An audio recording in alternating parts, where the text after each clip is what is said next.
নাউজুবিল্লাহ আস্তাগফিরুল্লাহ। আপনি অ্যান্ড্রয়েড ফোন চালান, আপনার হযরত আল্লাহর যুক্তি অনুযায়ী তো অ্যান্ড্রয়েড ফোন পকেটে থাকলে তার নামাজই হবে না, আপনি অ্যান্ড্রয়েড চালান কিভাবে?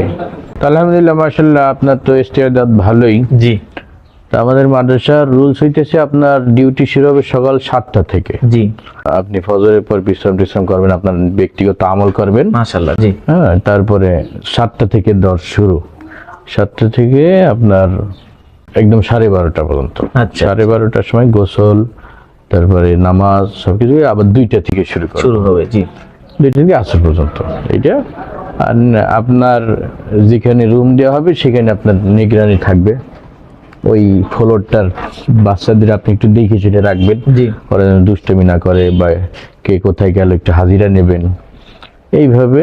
আর আমাদের আর একটা বিষয় হলো, আমরা কিন্তু প্রতি সপ্তাহে বৃহস্পতিবার 24 ঘন্টার জন্য ছাত্রদেরকে একটু তাবলিগে পাঠাই, যাতে মাশাআল্লাহ মাশাআল্লাহ, আল্লাহর রাস্তায় সময় দেওয়া হয়। হ্যাঁ, সময় দিয়ে। আলহামদুলিল্লাহ আলহামদুলিল্লাহ মাশাআল্লাহ মাশাআল্লাহ আলহামদুলিল্লাহ। তো হুজুর, এই যে ছাত্ররা তাবলিগে যাচ্ছে, আলহামদুলিল্লাহ দ্বীনের খেদমত করতেছে, এটা কি মূলধারার তাবলিগটা? তো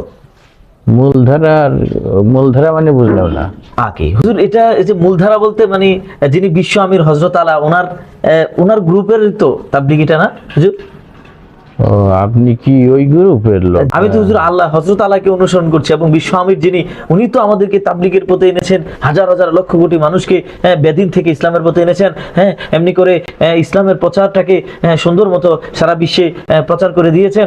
এই জন্য তো আমরা ওনাকে বিশ্ব আমির মানি, এবং ওনার মূলধারার উপরেই তাবলিগটা পরিচালিত হচ্ছে হযরত।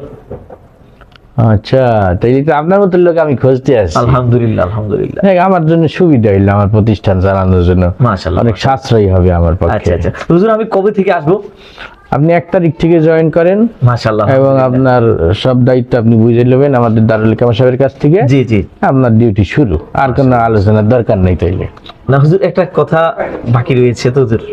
আবার কি হুজুর কথা? মানে আমার সবকিছু তো আমি বলে দিলাম, আপনার ডিউটি কখন কি করতে হবে। জি হুজুর, ব্যাস, এতটুকুই। বুঝতে পেরেছি হুজুর, আমি সঠিকভাবে পুঙ্খানুপুঙ্খভাবে আমি দায়িত্ব পালন করবো ইনশাআল্লাহ হুজুর।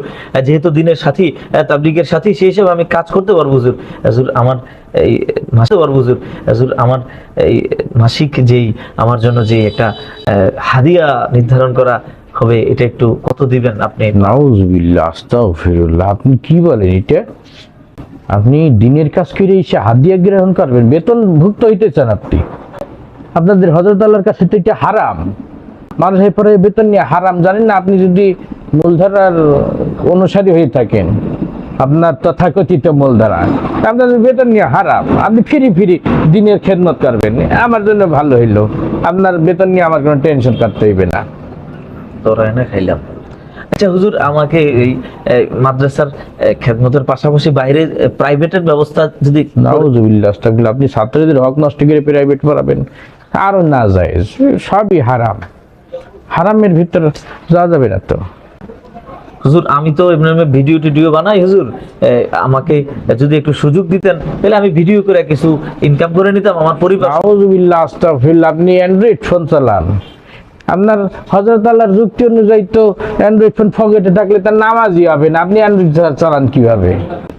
আপনি অ্যান্ড্রয়েড ফোন চালাতে পারবেন না, আপনি বেতন লইতে পারবেন না, আপনি দিনের রাস্তায় না খাই মরে যাবেন, পেটে পাথর পারবেন, তারপর কোনো বেতন লইতে পারবেন না, খালি পড়াবেন, ভাও পড়াবেন, এছাড়া আপনার কোনো ই নাই।